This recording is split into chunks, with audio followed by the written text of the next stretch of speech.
El género lírico es uno de los más antiguos géneros literarios, cuya expresión habitual es el poema en sus múltiples y muy diferentes presentaciones posibles.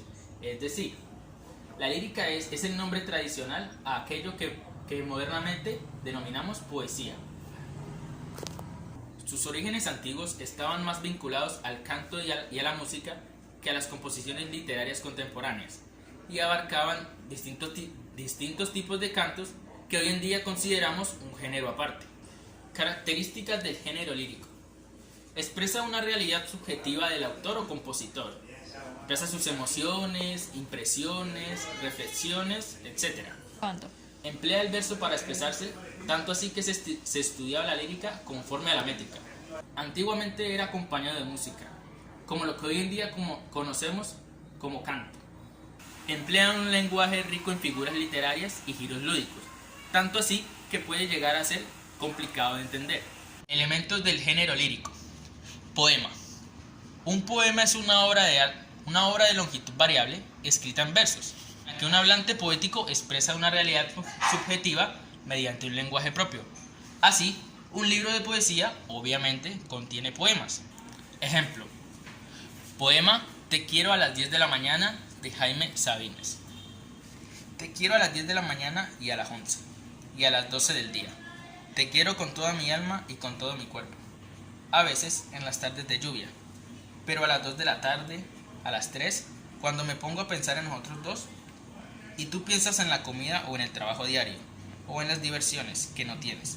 Me pongo a odiarte sordamente, con la mitad del odio que guardo para mí. Luego vuelvo a quererte, cuando nos acostamos, y siento que estás hecha para mí, que de algún modo me lo dicen tu rodilla y tu vientre, que mis manos me convencen de ello, y que no hay otro lugar en donde yo me venga, a donde yo vaya. Verso. Los versos son cada una de las líneas que constituyen un poema. Las palabras que lo componen cuentan con una estructura, una cadencia y una medida determinada. Su clasificación. Según su medida.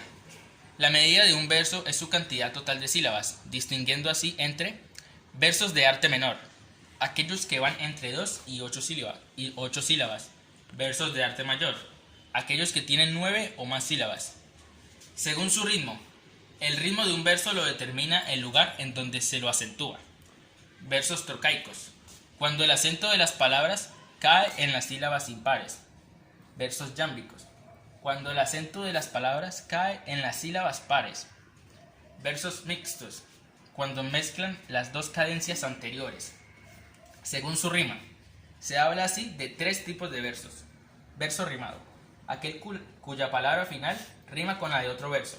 Verso suelto, aquel que no presenta rima con ningún otro verso, pero aparece en una composición rodeada de rimas. Verso blanco, aquel que no presenta rima, aunque sí medida, y aparece en una composición que carece de versos rimados totalmente. Ejemplo: ¿cómo sabría amarte, mujer? ¿Cómo sabría? De Pablo Neruda. Yo no te pido que me firmes 10 papeles grises para amar, solo te pido que tú quieras las palomas que suelo mirar. Mario Benedetti. Estrofa. Una estrofa es un conjunto de versos que constituyen una unidad dentro del poema y que deben ser leídos en conjunto, aparte del resto del texto. Son equivalentes a los párrafos de la prosa. Ejemplo: estrofa seguidilla de José Espronceda. El amor que te tengo parece sombra, cuanto más apartado más cuerpo toma. La ausencia es aire que apaga el fuego corto y enciende el grande. Rima. Se llama así a la similitud fonética que dos o más versos presentan en sus sílabas finales, y que puede ser de 2 tipos. Asonante, cuando coincide su letra final. Por ejemplo, madera y ciruela, caja y cara. Consonante, cuando coincide toda la sílaba final. Ejemplo, volverá y lloverá, cadera y mesera. Usa el jabón para lavar el jarrón que tiene el jazmín que recogí del jardín. Tipos de rimas. Rima seguida. Se produce cuando rimamos todos los versos de una estrofa, es decir, que prolongamos la rima a lo largo de todo el texto. Ejemplo: el amor que tú me enseñas, el amor que siempre sueñas, el amor que traen las cigüeñas en estas épocas navideñas. Rima gemala. En este tipo de textos, la rima se produce en versos consecutivos, pero de 2 en 2. Solo tú eres quien me anima, Solo tú eres quien me agita.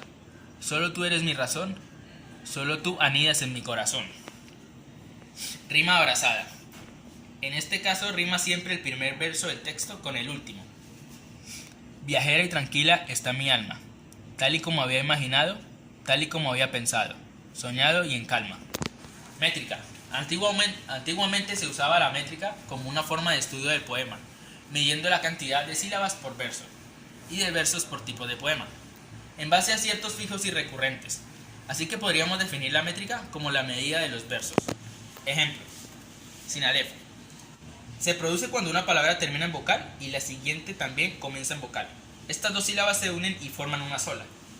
Diéresis. La diéresis es la separación de dos vocales que deben ir juntas, porque forman un diptongo, pero que el autor quiere que se cuenten como separadas para mantener una métrica exacta. Ejemplo, viuda. Sinéresis. La sinéresis es el caso contrario a la diéresis.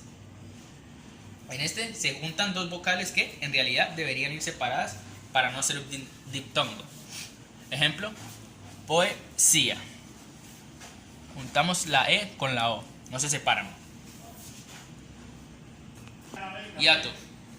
En el hiato, la última sílaba de una palabra que termina en vocal y la primera, que comienza también por vocal, no se unen. Ejemplo, sandía. Palabras agudas. Cuando un verso termina en una palabra aguda, se hace necesario añadir una sílaba más. Ejemplo, hombres necios que acusáis a la mujer sin razón, sin ver que sois la ocasión de lo mismo que culpáis. Palabras esdrújulas. Si la palabra termina en esdrújula, se considera que el verso tiene una sílaba menos. La sílaba que no se cuenta es la apostólica y no influye en la rima final de cada verso. Ejemplo, hoy porque tú has venido a visitarme. Me acuerdo de que hay mundo y de que hay lágrimas. Bendita seas bajo el sol de mano, tristeza mía luminosa y cálida.